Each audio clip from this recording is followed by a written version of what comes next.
Prosperity is a herbal remedy that has been naturally designed to nourish the prostate gland. Prosperity uses a combination of leaves, roots, and barks to create a tincture designed to nourish your prostate gland. It also will assist in prostate-related issues such as erectile dysfunction, swollen prostates, and problems related to the passage of urine. Call or WhatsApp 728-8289, 728-8289 and get your bottle today. Prosperity. Family. I mean that family. Our youths, our young ones, our children, we need them, redeem them, and clean them. You see them, or else the enemy will come and scheme them. Family. I mean that. Family. Education for the nation that's full of salvation, biology, astronomy, and African theology, geography. Family. I love that. Family.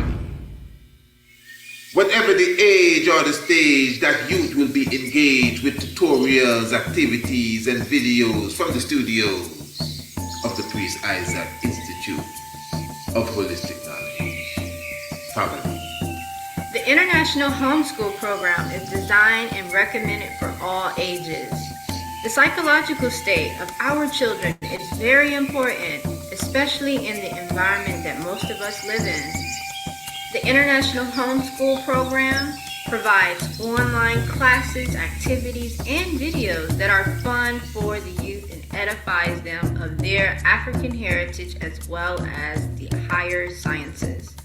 To enroll your family today, visit www.priestisaacinstitute.com, go to the main website, and search for Youth Corner. Or you can email priestisaacinstitute@gmail.com for a course sample. Give thanks.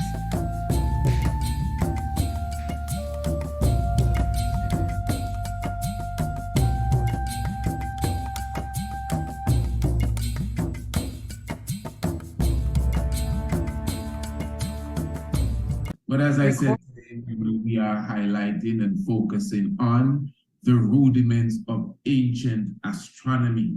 And of course, you know, ancient astronomy is the study of the universe, the study of the heavenly bodies in the ancient form, not modern astronomy where they totally negate the science of the energy and the frequency of the stars, the constellation, and the planets, and definitely not modern day astrology where they totally forget the academics of the heavens. So what I'm going to do this evening, family, I'm going to definitely take you on a journey. You're going to be definitely with me for some time, and I'll be explaining to you, as the title says, the rudiments of ancient astronomy. But let me remind you that we are again highlighting our course.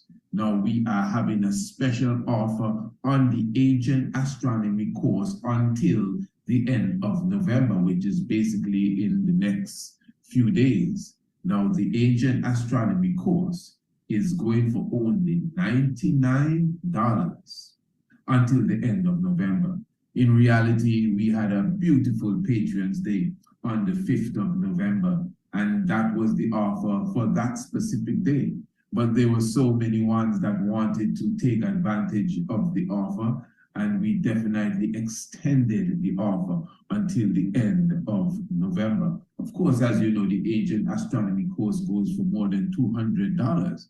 And you will see in a few moments as I will be giving you a few excerpts from the course, the standard of the course, the quality of the course, information, and at the same time, the inspiration that it gives to maybe the young minds that will be enrolled in the course. Because although the ancient astronomy course has been designed for the mature mind, for example, the adults, teenagers, and preteens for sure, can be enrolled in this course specifically for themselves, where they themselves one-on-one can go through the class. You must keep in mind, although many ones can view the course, your whole family can view the course, but it's not like the homeschool where the whole family gets a certificate.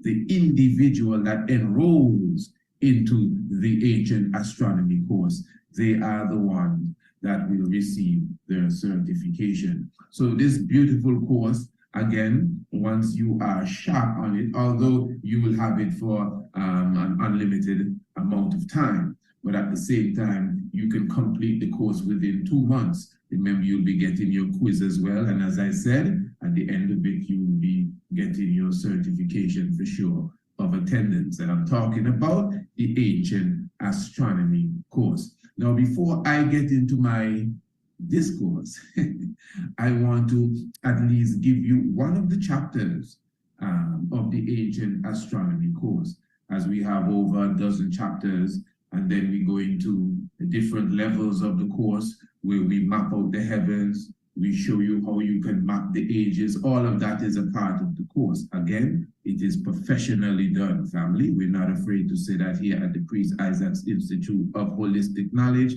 and it is something that will inspire you and even your younger ones. So I am telling you, if I was you, I would take advantage of that offer that we are offering, again, which will take us until the end of the month of November. Give thanks. So this segment is entitled Stars.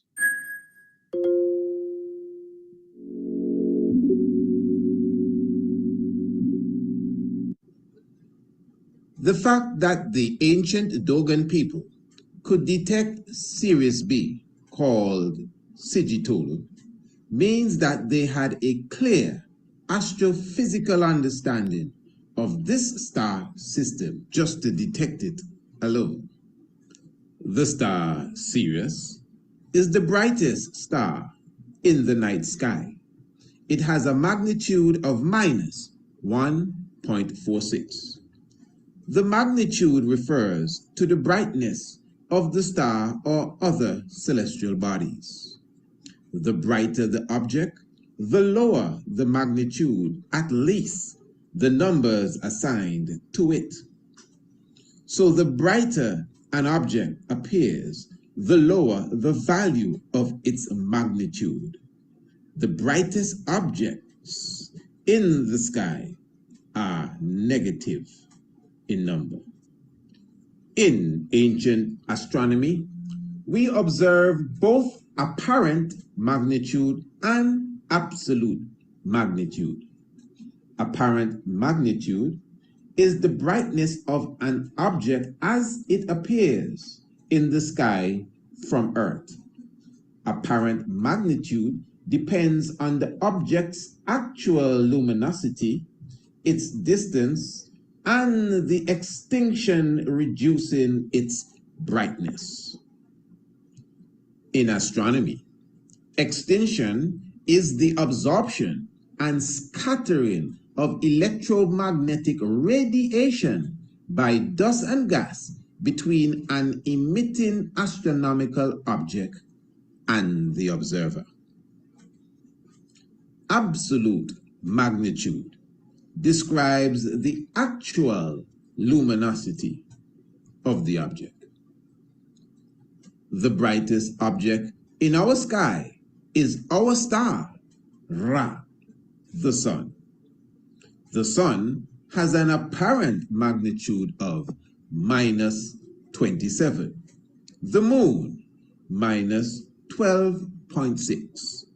Venus' apparent magnitude is minus 4.14 and minus 5 at its brightest.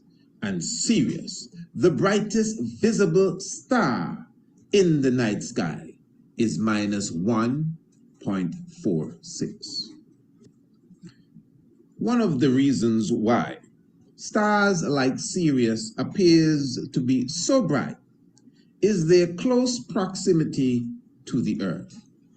Sirius is approximately 8.6 light years away from Earth. Sirius has a mass that is 2 times that of Ra, the sun, and more than 20 times the brightness of the same in actual brightness. Ancient astronomers not only understood the science of Sirius A, but also Sirius B.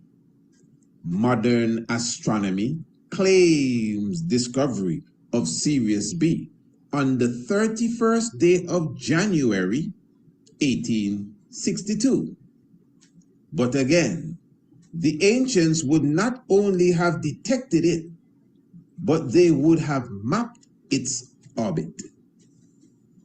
Sirius B is one of the most massive white dwarfs known by modern astronomy. Its mass is 1.02 solar mass, while the mass of Sirius A is 2.063 solar mass. Sirius B's current surface temperature is 25,200 kelvins. This was known in ancient times. A binary star system is a system of two stars that are gravitationally bound to and in orbit around each other.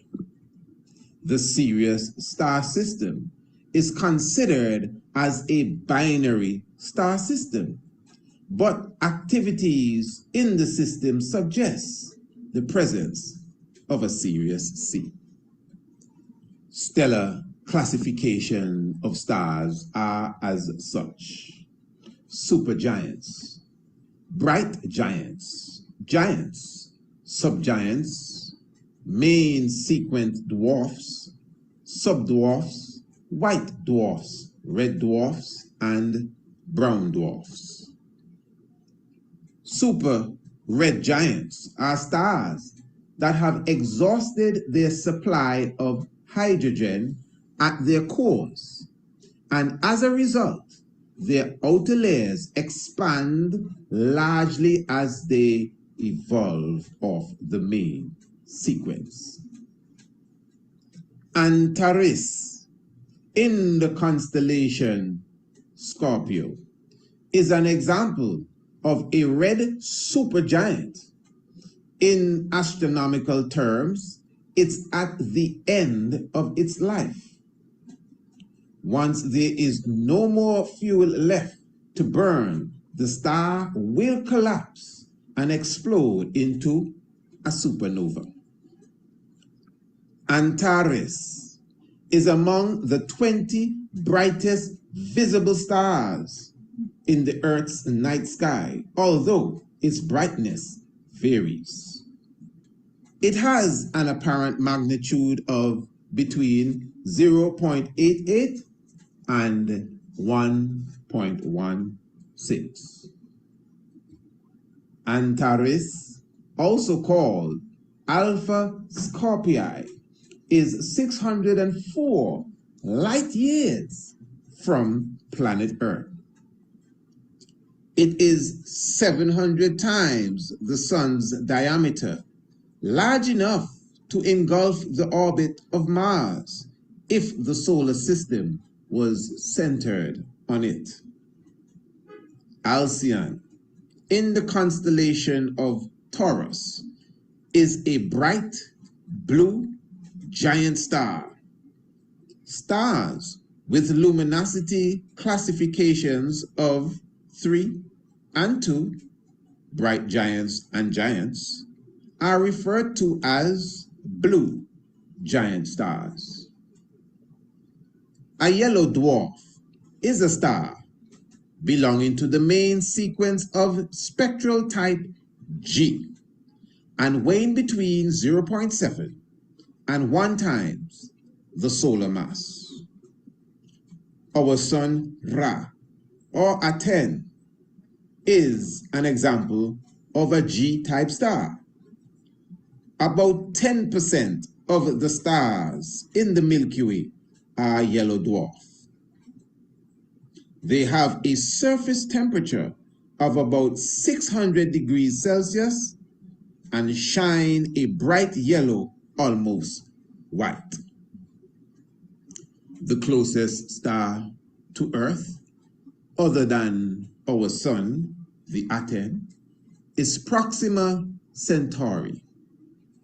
It is 4.25 light years away from our solar system.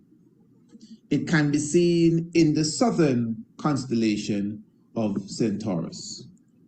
Proxima Centauri is a member of the Alpha Centauri star system, identified as component Alpha Centauri C.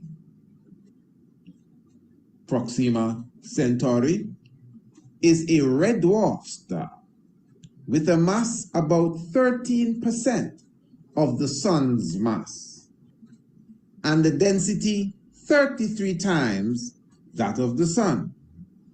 Proxima Centauri has 3 known exoplanets and its own solar system. Yes, family, beautiful. Give thanks. And as you can see, the academics are definitely the main aspect of the program. And that is just one of the many, many chapters that you get when you enroll into the Ancient Astronomy course. And why I'm so positive that the young minds can take that in is because the individual that would have done the videography and even the main editing is, of course, my honorable son, who was 10 years old at the time, 11 now, the Honorable Prince Alamase. So the fact, I mean, he should know everything, you know, within the course, because he was definitely behind of it day and night, doing all the hard work as far as, again, the videography and putting together all the different pictures that you see and the editing and everything that goes with the information. So don't be afraid, fam. Don't be afraid to involve the young mind at a young age. That is when it's going to stick. The only thing that I would encourage is that if the child, 7, 6, 5, I would encourage that you look into the astronomy course for the international homeschool program for sure. That is the program that I would encourage for the toddlers when it comes to astronomy. But for sure, remember, family, again, you will be definitely getting the course for only $99 until the end of November. Ancient Astronomy, you hear me maybe harp upon this every now and again as it relates to astrology, etc. For example, at the doing of this webinar here, we are coming upon the time of a full moon. Now, of course, the full moon this year, according to the astrological world, is the moon is scheduled to be in the constellation of Gemini. It is seen to be a Gemini moon. Now, I'm saying that is definitely not a Gemini moon. The moon will definitely be in the constellation of Taurus, and not only in the constellation of Taurus on the 27th when it will become full, even on the 28th, it still will be in the constellation of Taurus. And then maybe on the 29th, you could see it beginning to get closer to the constellation of Gemini. And why I highlight this from time to time, royal family, is because it's important for us to understand that the heavens is a living entity. The heavens, the celestial world, it's alive. That is why we can tell you for sure the sun moves 1 degree every 72 years. That's life. So that shows you in 720 years, the sun would have gone, 720 years is 10 degrees. That's life. So when you're using a chart that was constructed 700 years ago, and that clock, the battery was taken out, so the hands of the clock is not moving, that means you're seriously behind time. So this is why many individuals who think they are of specific zodiac signs, because they were born at a specific day and time, they are not of that zodiac sign in this time, 700, 800 years after that construct was put together. And this is why ancient astronomy is so important. Ancient astronomy is not here to offend. Ancient astronomy is just here to take its rightful place in creation. Again, astronomy, as we know it today, also falls extremely far off the chart when it comes to understanding the spirit of these same heavenly bodies. the energy of these same constellations, which constellation and which planet is related to which principle. This, yes, astrology tries its best to keep up that, but because the academics is definitely off, they both fall short. And this is where ancient astronomy comes into play. And ancient astronomy is nothing that your humble host is inventing. You know, when we go into the agency and we look at the temples in ancient Kemet, we can highlight, of course, the temple of Hathor, the temple of Het-Heru. We are going at least 3,000 years BCE or more, because you must understand these contemporary dates that we were given. For sure, in many cases, the monuments are even older than what we were told. But of course, in the temple there at Dendara, the same temple of Het-Heru, you know, as I said, about 3,000 years BCE, you can see on the ceilings, the ceiling itself, you see the different constellations, you see the whole zodiac belt, you see the Leo, you see Aries, the ram, you see Taurus, the bull, you see Kepra, you see, which is what they call Cancer, you see the Virgo, you see them and you see them in their order on the temple. So basically the point is, we're talking 5,000 years ago, 6,000 years ago, there was already an understanding in the ancient world, a comprehension of the zodiac belt constellations, the ecliptic belt. We already comprehended that this was the pathway of the sun, and yet still the moon and the other planets would partake of a similar path and pass through very close, many of them, to these zodiac belt constellations, these ecliptic belt constellations. And again, we already expressed that in our ancient world. But you see, in our anciency, we had a different comprehension of what the constellations mean to what is expressed today. Now, I like to always show, you know, many ones may say, well, you know, you're talking about Mercury is Tahuti and Venus is Het-Heru and all of that stuff, and Mercury means this swiftness and Mercury means wisdom. Man, that's Greek stuff. The Romans invented that. That is not necessarily true. You know, in fact, that is not true at all. You must comprehend that it was, yes, the Greeks who came into Africa. They sat at the feet of the masters. It was the masters that introduced them to the heavenly bodies. They may have had an idea. Everybody can see the stars. Everybody can look up and marvel and say, wow, what is that? You see that thing moving? Everyone can do that. But it was the ancient Africans, the ancient high priests of Kemet, that taught the Greeks and even the Romans and other people. You see that that light there, that bright red one? Yes, that's the planet Mars, or that bright shining one, that is Jupiter, or that is Saturn. Oh, those are planets. And in fact, to keep in mind now, these were not even the names that they would have used. Ansha and Kisha, which is the same Jupiter and the same Saturn. So then again, Tahuti is Mercury, and Tahuti now, Mercury in the European tradition is a god of speed. Listen to me good. Mercury in the European tradition is the god of speed. That is why you see Mercury, the wings on his helmet and the wings on his feet, and he's flying fast because he's the messenger. He's the god of speed. Now, the whole messenger concept has to do with wisdom. The whole speed concept, Mercury itself as a planet is the fastest planet. It goes around the sun in 88 days. Very interesting, as there are 88 constellations, accepted constellation in the heavens. In fact, a day on Mercury is 176 days. So a Mercury day is longer than a Mercury year because it's so swift as it goes around the sun. So we taught the Europeans, the Greeks, officially, the science of Mercury. This was not religion. The science, this is the science, the academics of it. 88 days, Earth days, that's the time frame it takes Mercury, that planet, Tahuti, to go around the sun. So this is why they evolved now, or developed, I should say, their mythos or mythology or fable around that knowledge and created Mercury, the god, the swift god, and then attributed it to the planet because of the knowledge that they gained.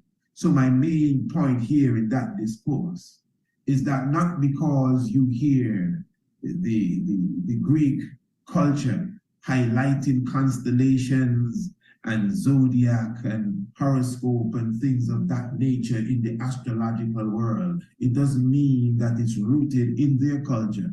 It is borrowed culture. Yes, it has been modified to fit them, for sure. But we, with knowledge and understanding, must be able to take, as we say in the Caribbean, sense from nonsense. And I'll show you what I mean. And that's what ancient astronomy is all about. Now, when you look at the constellation of Gemini, we all know that Gemini is a male and a female. Who and Sa. Gemini specifically is a man. Gemini is a woman. Male and female. Shu and Tifnut in ancient Kemetic standards. Now, when you observe what the Greeks would have done to Gemini, they would have given it a different brand altogether. Gemini is now seen as two little boys, Castor and Pollux, and usually expressed in very affectionate manner sometimes. Now, what I'm saying here, my royal family, from anciency, when the Greeks came to Africa, they were already taught that the ancient constellation of Shu and Tefnut is a he and a she, the male and female. But yet still, they turned it into their philosophy of who? Gemini, which is two little boys. And again, just like the Shu and Tefnut, very, very closely attached in their philosophy. Now that is very detrimental to the mind of even a young child. And this is why ancient astronomy comes to put astrology to rest, even because that is even a part of the astrological outlook. The twins are male and female. Look at the constellation of Cancer, which is seen as a crab. That is not the ancient depiction of Cancer. Cancer is Kepra, and Kepra, of course, is the resurrection, the beetle, the scarab beetle that is seen carrying the sun, of course, standing for, again, resurrection and many other things that are connected therewith. So we must comprehend, again, ancient astronomy is the science of understanding the heavens and connecting it also to the earth. And this is why these great monuments were built, to directly highlight the whole science of as above, so below. This is why the Great Pyramid of Giza, as many of us would know, aligns with the Orion Belt constellation. This is why even the shaft in the pyramid aligns with the Orion Belt constellation, aligns, with the Sirius star system, as you just heard about Sirius a moment ago in the chapter from the ancient astronomy course, and also aligns with the northern celestial pole, where once stood the star Thuban, and right now stands the star Polaris. Keeping in mind, we have the mighty Dogons from Mali and from other parts of Africa. And keep in mind, what has been attributed to the Dogons can be attributed to many African tribes. For sure, the Bozos, meaning that they had a keen understanding of the cosmos. The Dogon people already depicted or detected the star and depicted it, the star Sirius B. They mapped it already and showed its specific timely rotation and its orbit around Sirius A, Potolo and Sagittolo. to the point that they have a 60-year dance that really celebrates that whole binary engagement between serious A and serious B, and that's the Dogon people. A beautiful dance you see them do, highlighting the movement and the rhythm of serious A and serious B. And of course, we would have done many programs highlighting the whole science of just the dance in general in ancient Africa. Is all dance, all the different rendition and cultures that you see in Africa. When you see them come and dance, each and every one of those dances represents the movements of the heavens, and that is a fact.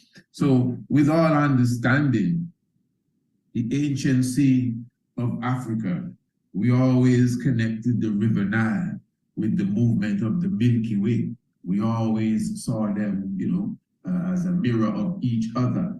Again, the whole science, as above, so below.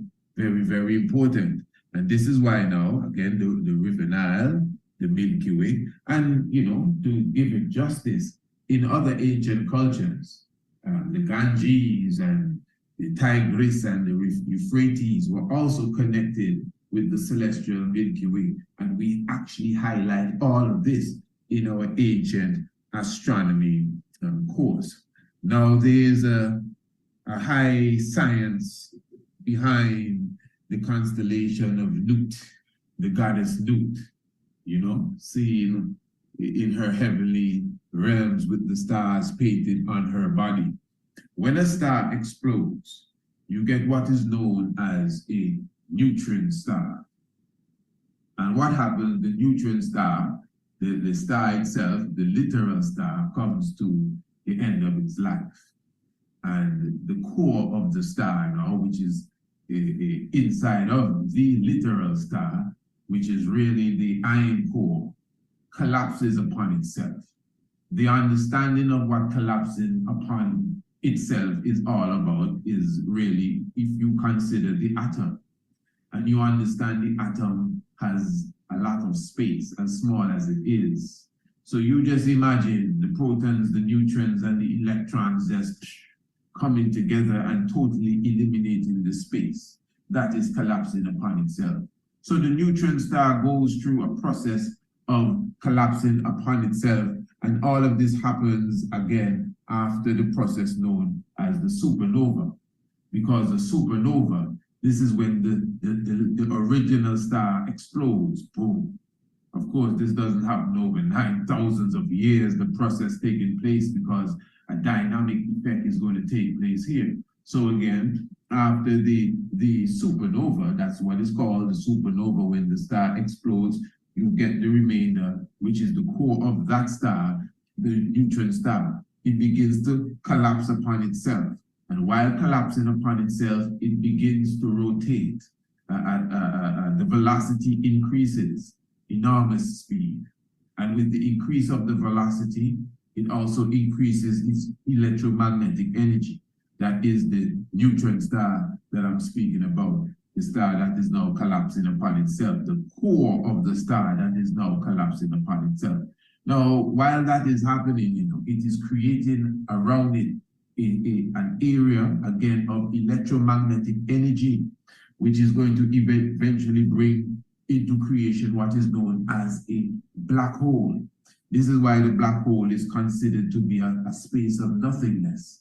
They say the black hole is so strong, its magnetic energy is so strong that it can even bend light. The protons of light itself will bend and go into the black hole. Prosperity is a herbal remedy that has been naturally designed to nourish the prostate gland. Prosperity uses a combination of leaves, roots, and barks to create a tincture designed to nourish your prostate gland. It also will assist in prostate-related issues such as erectile dysfunction, swollen prostates, and problems related to the passage of urine. Call or WhatsApp 728-8289, 728-8289 and get your bottle today. Prosperity. It's the Summer Solstice Extravaganza, a festival unlike or any other in the world. Join us for 5 days and 5 nights in the beautiful Caribbean island of Antigua. Come and full enjoy the pristine, beautiful beaches, the historical sites on the island tour. Indulge in the experience of the cannabis tour. And of course, the sunrise and the sunset hike to Green Castle Hill, the Stonehenge of the Caribbean, amongst the megaliths that align with the stars.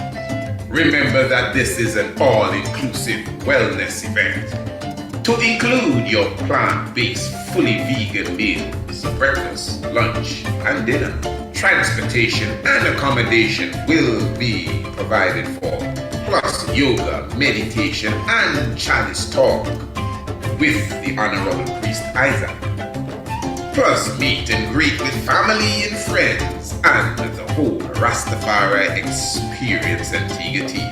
Join us again from the 19th to the 23rd of June for the Summer Solstice Extravaganza. To reserve your space today, visit our website, priestisaacinstitute.com, or email us priestisaacinstitute@gmail.com.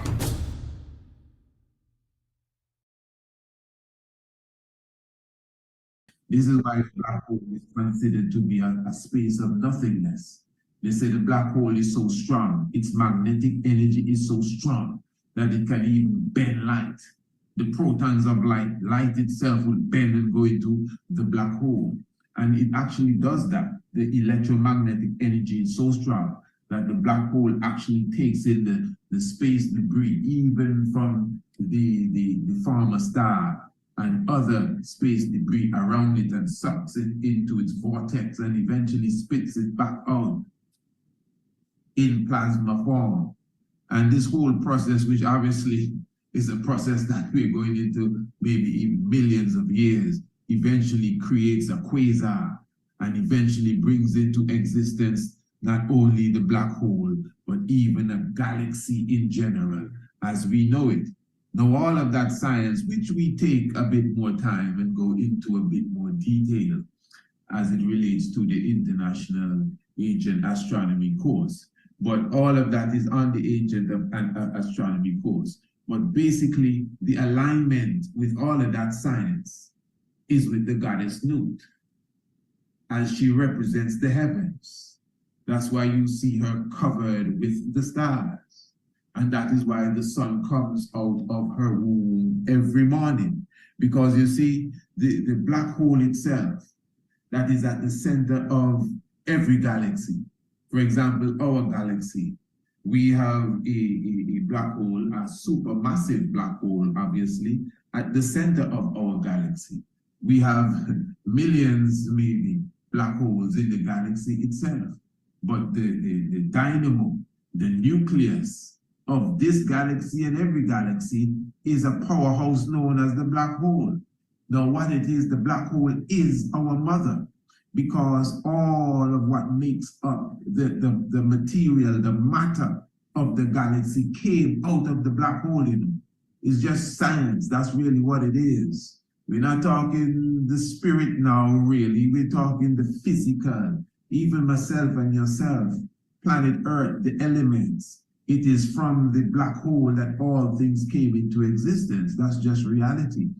So this is why everything came out in the plasma form, the initial raw material from millions, maybe billions of years ago, that eventually came down to the elements and silicon and magnesium and everything, phosphorus, all the different elements that make up trees and grass and water and oxygen and human beings and everything. It originated out of the cosmic of the black hole. It's just a natural thing. That's how it happens. It's science we're speaking of. So I'm showing you that in ancient Africa, we already comprehended that. And that's why we saw the cosmic region. That's why we saw the sky as such. The goddess Nut, painting her with the stars. very conscious that out of her comes the sun. Every morning, just like life itself, the sun and moon and everything comes out of the black hole. So with all understanding, you know, the anciency of astronomy can be seen. This is why even in the what some call the main calendar, which some will refer as the Alme Calendar, at the same time some will specifically say it's the Aztec calendar for sure, but it's all these different tribes and different peoples that we would have called. There's a oneness amongst them. Of course, the Olmec, the main Olmec, the shy people, you observe the calendar, you see the tongue sticking out, which is the symbol of the god Bes, which is an anciency that is seen in ancient Africa from the Central Africa. The god Bes, the Twa people, the said Olmec people is related to them. So this is why the Olmec calendar aligns with the science of the alignment of the sun and the earth with the black hole in the center of our Milky Way. That is what the 12th of December, 21st of December, 2012 event was all about. The direct connection, the Olmec calendar coming to an end, and the perfect alignment with the celestial center of our galaxy, and it already took place on that day. This is just science, it's not religion at all.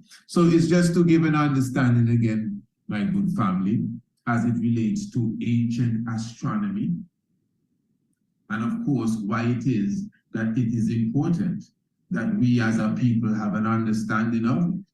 You know, if we consider ourselves even scriptural people, biblical people, the Bible continually mentions the heavens and stars. And of course, constellations are mentioned by name. The book of Amos, the book of Job, Arcturus mentioned by name. Orion or Orion, which is really the constellation of Sabu, mentioned by name. And other constellations, the Pleiades, mentioned by name in the scriptures, even in the Bible, and of course in other religious point of views. So we must understand this is what leads into your natal chart again. That is why even when you were conceived, and even when you came out of the womb and what was taking place in the heavens, it's good to know these things, you know, especially when you come to the understanding of how important all of this is. Now, as I said, I have some marvelous information that I want to share with you as it relates to our upcoming astronomy course. And keep in mind, this is a different thing altogether. The astronomy course now is when you pack your bags and you jump on a plane and you come down to the Caribbean and you sit 9 days with your brother, that's myself, and we go into some intense studication, intense work. Yeah, real work. We're not coming to play, we're coming to learn the science of archaeoastronomy. And then, of course, we will be doing underground research, underground practical work, specifically at Greencastle Hill. I mean, there's only one Greencastle Hill, and it is in Antigua. That's a very interesting thing, and this is where I am. I mean, it's a small world. There's not a Greencastle Hill in Trinidad. No offense, Trinidad. There ain't no Greencastle Hill in St. Kitts. There's no Greencastle Hill in Washington. There's no Greencastle Hill nowhere else. There's no other place that has, I mean, they have big rocks, boulders, things that align with the heavens, I agree, but this is different, where the rock grows out of the earth. Countless of rocks growing out of the earth, aligning with the heavens, aligning with the stars. This is something that is still basically, for the most part, unresearched. Your good brother is the individual that has done the most research. And that is why I invite you and confidently know that you can come and sit with me and we go upon Greencastle Hill in the day and in the night and see when the stars rise and align specific rocks with the celestial celestial PowerPoint, the northern pole. You will see how Sirius star aligns with the thrones that come out of the earth itself. All of that is a part of the ancient archaeoastronomy course. And again, there is the academics and the practical. And again, it's a studycation. So there's so much about that, but I'll get into that in a few moments. But what I'm going to do right now. Do you want an accurate natal chart reading to know the true position of the sun, the moon, and each planet at the moment that you were being born?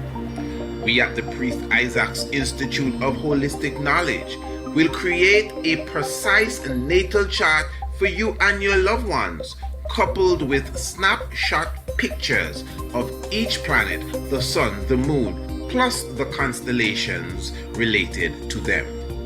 In addition to this, we will be giving you a detailed report of the alignment of planets to the constellations and its full meaning, not from an astrological perspective, but from an ancient astronomical perspective. You will have this report for the rest of your life and can share it with your friends and your family. To order your accurate natal chart today, visit our website, priestisaacinstitute.com, or email us, priestisaacinstitute@gmail.com. Blessed.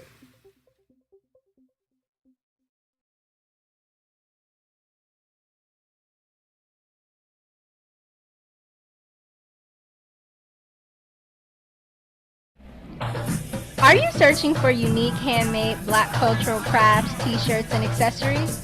Look no further. Introducing your ultimate destination for the vibrant and captivating creations that celebrate Rastafari and African culture. At Black Dominion, we bring you a curated collection of exquisitely designed, crafted products honoring the rich heritage of Rastafari, Ethiopia, and the Black diaspora. With our user-friendly website, shopping is a breeze. We ship worldwide, bringing Black culture to every corner of the globe. Visit www.blackdominion.shop today and start exploring the incredible range of handmade Rastafari and Black culture. Find your inspiration, embrace your roots, and stand out from the crowd.